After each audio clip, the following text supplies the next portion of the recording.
you've scored. Jesus Christ. Look at them, man.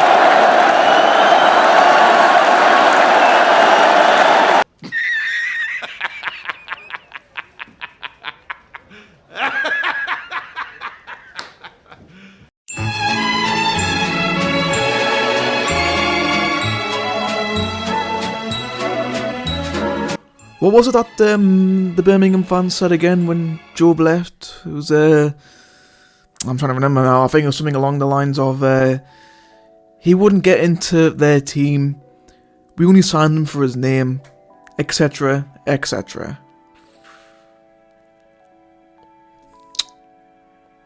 This is awkward now, isn't it? Hello everybody, welcome back to the channel and welcome to another match review. A bit more of a positive one following my rant last week after the game against Swansea. We finally scored some goals today, 3-1 win over Birmingham, and in the end it was a very much deserved victory. Wasn't always the most brilliant game ever, obviously we definitely had our weak moments in particular, but all in all I thought we did alright in the end. To be fair, Birmingham looked good going forward, but they were shocking at the back, and you could say the same for us as well at some point, especially in the first half. But we'll get more on that in just a little bit. First, we're going to go over the team sheet. Starting off with Sunderland, we do have Patterson in goal. A back four of Huggins, Sealed, Triantis, and Hume. Obviously, Serkin was due to play, but he actually came off injured in the warm-up. Hopefully, it's not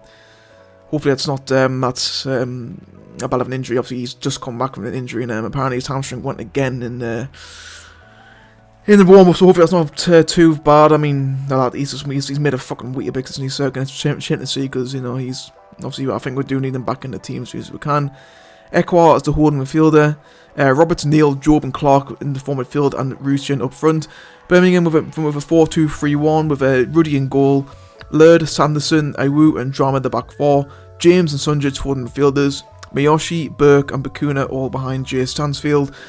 Substitutes for both teams. Sunderland had Abdullah Bar, Adil Ashish, Eliezer Mayenda, Mason Burstow, Nathan Bishop, Alex Pritchard, Bradley Dack, Ellis Taylor, and Lewis Amia.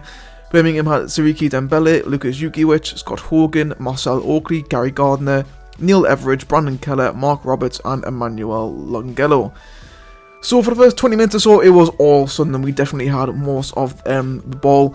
And in that time, we were in fact rewarded with a goal. And it had to be Dagman Job in the field. Honestly, I was hoping he'll go get a goal. They just to shut the fucking Birmingham fans up, because they've been like literally since he's fucking joined us. Birmingham fans been non-stop been, oh yeah, was Job getting all his fucking shit? He wouldn't get in our team. He only signed up for his name. He's just it's stuff I fucking said in the intro. You know what I mean? Like, it's the same shit. But he fucking shut them up the day. 16 minutes in. He gets on the end of who crossed it in? So Rusian, he got on the end of a Rusian cross. He then fucking tapped it in. 1-0 Sunderland. And honestly, we should have been fucking 3 or 4 up within the first 25 minutes. We were all over Birmingham. Rusian had 2 good opportunities. He hit the post on one of them.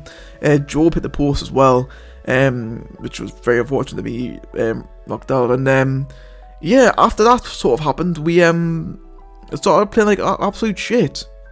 Yeah, for like the last fucking 20 minutes or so, we were absolute fucking arse. Birmingham did take full advantage of that. Koji Miyoshi getting an equaliser, which to be fair, I'm almost certain now that it was literally his first touch of the ball in the whole game was his goal. I didn't even know he was playing half the time, but then he gets on and he manages to get the goal and just poor defending. To be fair, obviously it was always going to be a big risk having Sealed and Triantis as the 2 centre backs, because neither of them had played together before. It was both of their first start in the league. Obviously Triantis' fucking league debut, but may I ask, he's only ever played against Crewe in the cup for the first team. It's just literally his proper first chance in the first team, really. And obviously Sealed came on as a sub against Middlesbrough. I believe he came on against QPR as well. So yeah, he's literally his first start. And to be fair, I thought he had a decent game, Sealed, in all honesty. I thought throughout the whole game, obviously I know some people thought he was a bit shaky, but I actually thought he did alright. To be fair, I can see why we bought him. He's very much a similar player to Dan Ballard in a way, so I'm assuming at some point this season, obviously, I mean, to be fair, Ballard's suspension's over now. Obviously, him and Onana are back for the Plymouth game after the international break. I'm definitely expecting us to have both Steele and Ballard as our 2 centre-halves at some point this season. But to be fair with Trent, it's obviously too fair. I think he definitely had a much better second half than he did first half. First half he was just getting constantly bullied by Oliver Burke. He was losing the ball several times in pretty clinical areas. But to be fair, I will give him this one. His fucking passing the ball is very nice. He's probably one of the best passers I've ever seen at Sunderland in a long time. Really, really good. And obviously second half he did much better, which obviously we'll get on to soon. And then the last 50 minutes of the first half was just pretty naff. Neither team really shown any sort of quality both up front or at the back. Leandro Bacuna, how the fuck he did not get a yellow card in this game, I will never know. To be fair, he could have easily been sent off. There was that many fucking times to be fair, 39th minute, he fucking takes out fucking Patrick Roberts. Literally, reckless challenge. Should have been a yellow card on its own, never mind the fact it was his fucking second bloody time he fouled Roberts. No yellow card, but Roberts, of course, gets a yellow card because he had to go to referee for not fucking booking Bacuna. Which is, I mean, to be fair, those 6 back, I think it was the Leicester game when Joby McAnuff, who I fucking hate McAnuff, I despise him, I think he's such a fucking boring, dull pundit, by the way, McAnuff, but I remember against Leicester, he was like, well, the Sunderland players need to start asking the referee these decisions. Well, we have been doing that. Look what happened against fucking Middlesbrough. Dan Neil got sent off for that. It's happened again. Roberts got yellow carded. He's now Joby McAnuff. You're not watching this video, let's be honest. But do you now see why we don't fucking get around the referee? That's why we don't do it, because he wasn't looking fucking I don't say red card. We'll get carded for it, Joby. That's why we don't fucking do that. And also, but that also pissed me, boy, my piss when Dre Hume, his first fucking foul on Bacuna, and he gets booked immediately. I'm thinking, at that point, fair enough, it was a bad challenge by Hume, okay, fair enough. But you'll be thinking, well, how's Bacuna escaped getting a yellow card? I don't know. He's a fucking rat, Bacuna, by the way. Utter dickhead. I fucking don't like him. What's a rat? He's very similar to fucking Hannibal when he was at Birmingham last year. He's a bit of a fucking hothead. Obviously, didn't do very well for United against Newcastle last week, but you know what I mean? Like, it's just Birmingham's fucking attacking players seem to be fucking absolute fucking hotheads, I don't know how to fucking choose them, what to do. Then go half time, 1-1. It really wasn't. It was a pretty poor end of the first half. Obviously, we needed half time, but second half was a lot better. I'm guessing Mowbray gave him a proper kick up the arse at half time, and it worked. We were definitely a lot better, and we do get our second goal back in front. Dre Hume doing very well to keep the ball in play still, but Birmingham defenders were convinced the ball went out of play. Obviously, Clark had a little incident before that where the ball did go out of play. Hume did very well to keep it in play. He then heads it on, and there's a huge scramble between Ruddy, Triantis, and Sanderson. It goes in, it's 2-1. Obviously, Triantis, well, obviously he wanted the one that couldn't go. I don't think he actually touched it at all, but actually former Sunderland defender Dion Sanderson, who is now captaining Birmingham this afternoon, he gets the final touch on it. Then goes in 2-1. He still loves the lads, Dion Sanderson. He still fucking loves us. What a guy. What a guy. We then bring on Bartha Rushin, which was a little bit of a weird one. I don't see why we brought Rushin off. I thought he had another good game. As I mentioned, obviously he wasn't looking not to get a goal today. That goal will come. We've got Plymouth next. I'm looking forward to that. But to fair, Bard did alright when he came on, so I'm not really complaining too much. Siriki Dembele came on for Birmingham, who really was the only player on their bench who I actually was probably the most worried about, because obviously Birmingham fans know that the bench at the moment isn't their strongest. However, I thought Dembele was the only player on there who, could actually, bring some spark. But then he hardly got in the game, to be fair. And we then bring on Mayenda and O'Shea at that double substitute, by the way. Fucking Mowbray, I've given you some fucking shit over the last month or so for your fucking substitutions, but that one there of Ashish and Mayende was fucking unreal, and Ashish actually gets his first goal. Yeah, again, to be fair, all three of our goals were very similar goals, to be fair. Yeah, Ashish, again, another pretty easy tap in, make it 3-1. I can't say fucking John Ruddy, by the way, a complete shadow of his former self. He was sloppy for all three of our goals today. He was just not as good. And obviously Mayenda almost fucking killed him. as Alex Ferguson probably would have tried to have said. Obviously, he fucking rifles the fucking ball off his fucking head as it goes out for a corner. By the way, my ender, by the way, literally, I think he only played for like 20 minutes, but he was fucking unreal. By the way, he looks like a good player as well. Birmingham bring on took on all their substitutes, not them really having any time to make an impact. Obviously, Scott Hogan had a shot from distance. Obviously, the Birmingham players thought, you know what, fucking 3-1, let's just fucking try and score some absolute fucking worldies. None of them were on target. Well, very few, were on target. And we then bring on Mason Burstall for Clark. Clark had a pretty quiet first half, but second half he was a lot better.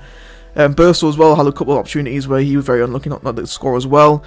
But yeah, to be fair, for the first time in a while, our strikers were actually having opportunities. Like, we were actually creating chances for our strikers, which was a nice, refreshing to see. Because obviously people have been blaming fucking the strikers not scoring, but bottom of the line is, we haven't been creating chances. But today was so much better. I just don't get why we can't play like this every fucking week. Like, I know it's not fucking obviously gonna be like that, but why can't we play like this every week, you know? Yeah, we're a little bit shaky at the back at times. Ekwa, not his best performance by any stretch today either, but why do we not play like that attacking display? Why don't we do that more often, you know? And yes, I know Birmingham at the back were absolutely fucking shit. Literally the worst fucking team I've seen defensively this season. Like, fucking Sheffield Wednesday were better at the back than these were. You know what I mean? But yeah, I just don't get why we can't play that way, attacking more often. And to be fair, I think Burstall actually worked a lot better having that other striker to bounce off with. And to be fair, I know this is going to sound fucking weird, but Burstall reminds me a lot of Gelhardt in the fact that, look, yeah, I know Burstall is more of an actual number 9 than Gelhardt is, but he definitely seems to operate a lot better with another striker next to him. And I know Mayanda was playing more like a winger. For a little bit, like I know he probably was playing up front, but he definitely looked a lot more like a winger, because he's definitely playing a little bit more wide. I'm guessing maybe more we put him on there. If he told Clark maybe just like sit back a little bit more, you know, just to give him a rest. Maybe, I don't know. But yeah, for the first time in a while, I'm actually really positive about our striker situation. You know, all three of them could have had a goal today, which I think says, I mean, to be fair, it says more of the fact about what you are starting to create more opportunities for them. And yeah, okay, yeah, you'd be like, oh, it's another game where Striker didn't score a goal, but to be fair, I think again more just the fact it was unlucky. To be fair, I won't exactly say they were poor from the goal, not by any stretch of imagination, but you know, it was all right. And yeah, it's complete chalk and cheese compared to what we saw last week against Swansea. And now we do have a little we have a week off now, so international break, the final one for a while. Thank fuck for that, because I know I'm not the only one who fucking hates these international breaks. They're absolutely dog shit. It's just watching fucking Southgate ball. It's just fucking mind-numbingly dull. And yeah, can't wait quick enough. And yeah, it hasn't been the greatest set of games obviously since the last international break from October. Obviously since the Borough game, we haven't exactly been great. But yeah, these two home wins against Norwich and Birmingham were definitely a lot better. And yeah, like I know I'm probably gonna sound fickle to some people because the way I was fucking ranting on last week, but today, like I'll say it again, today just shows what can happen if we give our strikers opportunities. You know what I mean? And it probably also helped that Birmingham had 11 men as well, because obviously they weren't then forced to park the bus. You know what I mean? So there's that. My man of the match, I don't usually give man of the match awards out, but today I've got to give it to fucking Niall Huggins. I thought he was unreal today, both at the back and going forward. He was fantastic. Like, literally, in my opinion, his best display in a Sunderland shirt for me, Huggins. He was unreal. Obviously, goal line clearance in the first half. He just, when Patterson and Seal Tritonus were struggling, he was there to fucking pick up the pieces. Same as Trey Hume. Honestly, Hume, like I know Huggins isn't going to get that much recognition, but for me, he was like the best player on that pitch today. My man of the match. And yeah, definitely, I think a circuit is going to be out for a little bit longer. Definitely worth keeping Huggins on the team for a little bit more. But that's going to be it for this video. Much more positive review than me, because I'm very happy about. And I'll see you again, Plymouth away next. Obviously, they should be 3 points, you'd think. But you just don't know in this league. Thanks to everyone for watching. I'll see you next time.